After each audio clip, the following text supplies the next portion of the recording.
if the mission itself is not related to American national security or is failing, then you have to reevaluate, is this something we want to keep doing?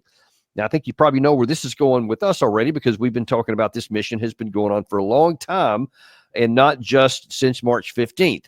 But we actually have to back up even before the Biden administration, because this goes back to 2015 when the Saudi Arabians got into a tiff with the Houthis and basically got into a war with them. And it was primarily an air war. They used all kinds of aircraft and they got lots of help from Obama, because he decided it's kind of a quid pro quo deal. We were trying to get them to help us out with something, and they wanted our help with that. So he said, yes, sure, whatever, we'll do that. We'll take care of that too. And so for a long time, we were doing all this. We were helping them with aerial refueling, with ammunition, I think, intelligence support, etc. We tried to say there's a degree of separation, but there was so many people being killed in Yemen. I mean, it was just a horrible situation. Well, Saudi Arabia never succeeded in knocking the Houthis out. That was their stated objective, and it didn't work. There was just I don't even know how many thousands of airstrikes there were over those years, but they never stopped them. They never got them out. So then they just kind of stopped one day. They didn't really announce a whole lot. It didn't come to an end. I think they just moved on. And so it was dormant for a period of time. Now comes October 7th, 2023, where the Hamas fighters, had that terrible terrorist attack against the Israeli civilians, killed a lot of people, and then Israel decided to respond. Now, as we've said all the time, if a country is attacked by a terrorist attack, and especially when over 1,000 civilians are killed, there's no country on the planet that's not going to respond to that, and so they had every right to do so. Even if I can say it was not done in a vacuum, and there was a lot of things that led up to that, which didn't make it a surprise. But once that has happened, it's in the inherent right of anyone to defend themselves. But what is not in the inherent right of everyone is to go overboard and to just go on this systematic situation where you're basically taking advantage of this and now killing large numbers of innocent people and killing large numbers of civilians. And that's what's been happening here. As a consequence of that, you had the Houthis saying, hey, we're not going to just sit passively by and allow the Israel to continue killing so many people in Palestine areas and to destroy, basically just start eliminating their ability to even sustain life in the Strip. And so they said, until you stop that attack, we're going to attack Red Sea shipping. Anything going to Israel through the Red Sea, we're going to start attacking it. And they attacked a number of ships. There's a number that were actually hit. And then it significantly lowered the amount of traffic going through there. Instead of going up through the Red Sea and going through the canal up there, most of the shipping was going around elsewhere.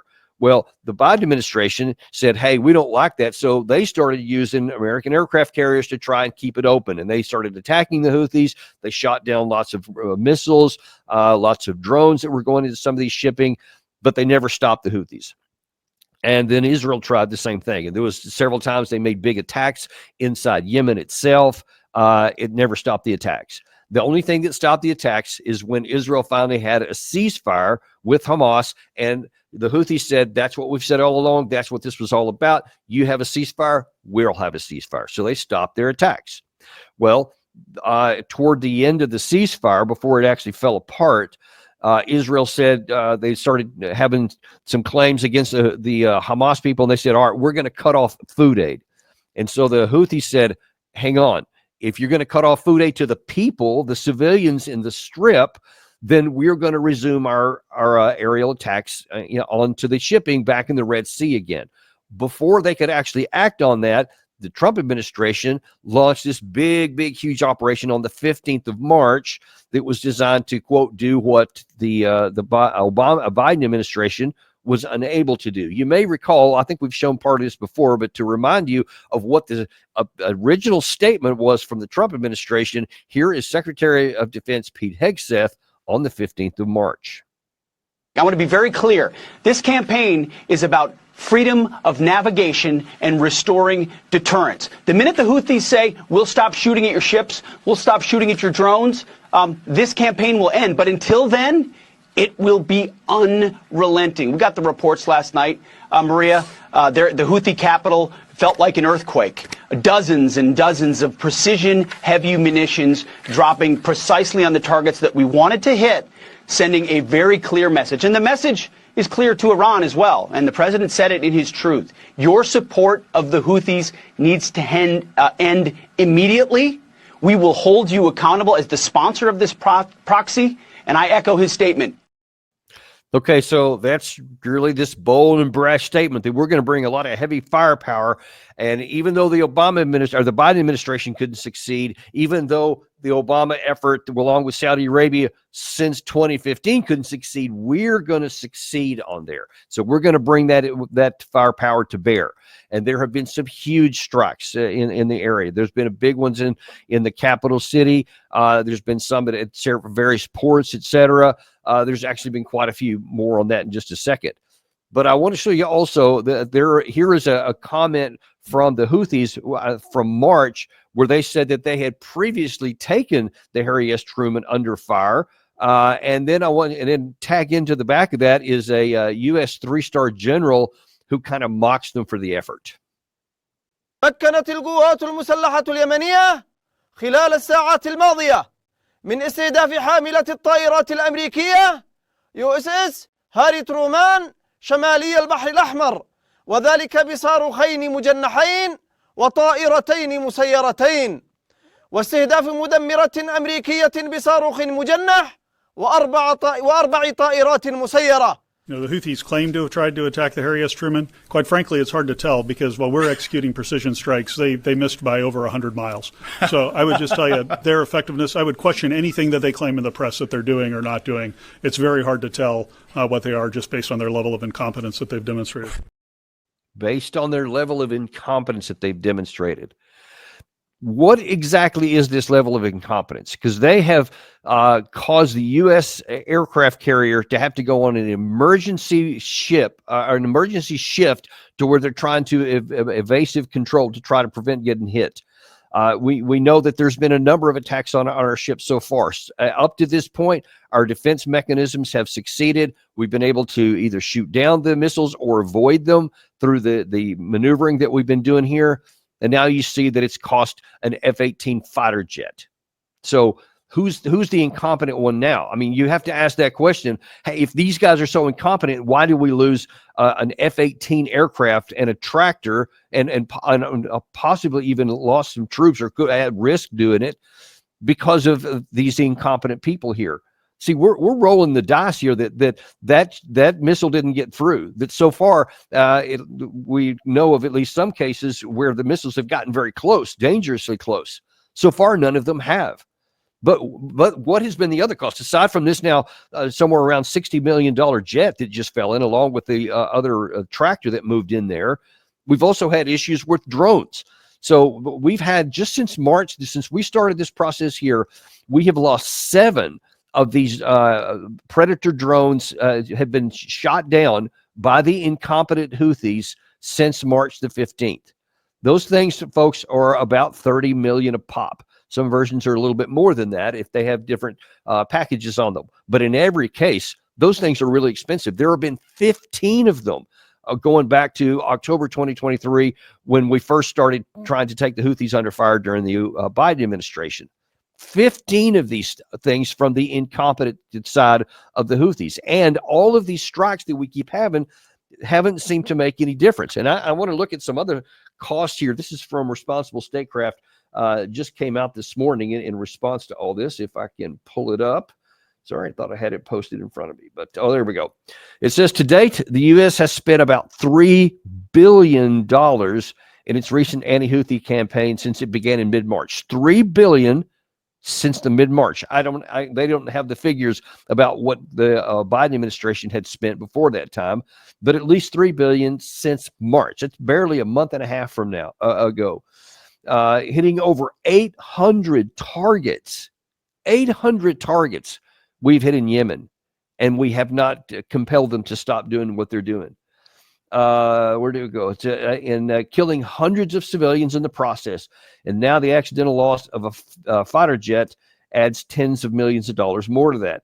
The billions the U.S. has spent in this campaign have resulted in questionable outcomes. CENTCOM says its efforts have degraded the Houthi fighting capacities, yet CNN reported from last month suggested that the campaign had only limited results. Earlier this month, the New York Times reported that in closed briefings, Pentagon officials have acknowledged that there have been only limited success destroying the Houthis' vast, largely underground arsenal of missiles, drones, and launchers. So what we're trying to say is that we've degraded them, and we're showing them a thing or two, and we've got a strong signal to Iran. And you got to ask, what is the message being received? That's the message you want to send. But what's the message being received? Is that they have all these underground facilities, which means that through all the process of us supporting the Saudi Arabians to try and attack them means that they learned how to minimize those capabilities. Now, you can hit targets on the surface all day long, and you can kill lots of innocent civilian people in the process. But you're not getting at the core function of it here. And by the way, if you actually want to keep the Red Sea open, there's a way to do that, and that's to put pressure on Israel to end its war against the Palestinian people. That will work. The Houthis have shown they mean it. When you had a ceasefire before, they were good to their word and they stopped. So if you want the Red Sea to be open, then we have to look at other alternatives, because what sense does it make to keep on risking an American aircraft carrier or any other naval vessel that's part of that strike group, or the loss of any other aircraft, or the loss of our drones, these multi-million-dollar platforms? What are we getting for this? Is American national interest even involved in this? The answer is no. We have a general interest in keeping the global commons open. That is true. That's a general truism. But a very small percent, I think the number is actually 3% of traffic that has to do with American commerce is affected by the traffic in the Red Sea. 3%. That means that 97% is going elsewhere in the world.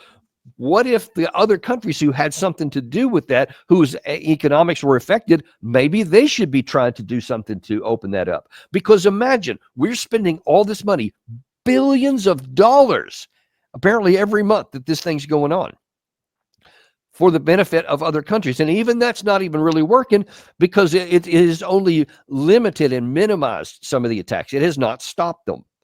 So we are spending our money, we're risking our troops, we're risking our platforms, we're risking our Navy for something that's not even related to American national interest, that costs us billions of dollars, that even to the limited extent it works, primarily benefits other countries. Now, why would we want to keep on doing that? Because listen, we keep going down this path. It's almost inevitable that at some point one of these missiles is finally going to get through. You heard Commodore Jeremy there talking about how this Gatling gun is like the last line of defense, and that is effective out to about 1 mile. And these air missiles travel at very fast, so it takes only seconds to cover a mile. So if one of them finally gets through, and just imagine if all of a sudden at 12 meters off the deck, they slam into an aircraft carrier. I mean, there's going to be how many Americans killed? It's going to be a tremendous gash on our the symbol of our power. Our aircraft carriers are one of the absolute symbols of American global power, that we were able to send ships all over the world and influence matters, etc. And it's like the symbol, which has never even been touched. Now imagine if that gets gashed over something so stupid as trying to keep the Red Sea open to transit that's not even primarily American. It's barely a fraction of anything that represents American commerce. Why would we want to risk this damage to our credibility? And already the Harry S. Truman actually was in an accident where it ran into another ship about a month and a half or so ago. So that's already kind of an embarrassment. Now because of, apparently we don't know all the details yet, but it appears that we were in the process of just doing some normal movement on their aircraft carrier, and all of a sudden the alarm goes off and they find out that we have to immediately get into evasive maneuvers or risk losing the ship. So you see that how fast things can turn. And I'm telling you, we don't want to find out what happens if one of our ships get hit and one of our sailors get killed. Why should we risk the life of one American with their aircraft, Air Force, or naval pilots or Navy personnel in these ships? Why should we risk any lives over something that's not even related to American national security, because this isn't. I don't care what anybody in the Pentagon wants to say. This is about arrogance. We want them to stop. We want to tell you're going to do what we tell you. Or we're going to bomb you. That I guess feeds your ego, does nothing for American national security, and it costs a huge amount of money, because that money's coming out of somewhere, folks. That's money that we shouldn't have had to spend, and now that it's gone, and that's just a net loss. And I just don't want us to ever get to the point to where we have to explain to somebody's mother, somebody's wife, somebody's brother or husband or father that their service member was killed because we want to look tough. It's just not going to play well then, and we shouldn't have to do that. Anyway, that's where we are today. We're going to come back with Andrei Martyanov later in the afternoon. We're going to talk about some updates and some things that have been happening with the Russia-Ukraine war. That'll be at 4 p.m. on Eastern time. Thank you very much for being with us today. Be sure and like and subscribe. That helps us out more than you may know before you leave today. Thanks, and we'll see you on the next episode, Daniel Latest Deep Dive.